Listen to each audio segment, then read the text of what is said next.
sa pagluko sa atong mga ulo, mga kaukuran. Nagatuo lang kamo nga siya ali sa atong tumak siya.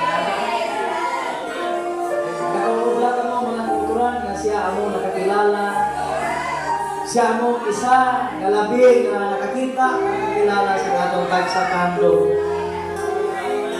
Nagatuo lang kamo nga siya magasabat sila sa sininaga sa atong mga kaukuran. Thank you, Lord. Ang Diyos, wala nagkakapalta siya pulong mga kaukuran. Kung nagsiling siya mga kaukuran na siya maghahatag sa desire sa kanatag sa kanaging musoon, subong ang iyang propita ng siling. Ang Diyos, makasarap sa paghimo sila mga kaukuran. Kag kita may saksi lamang siya.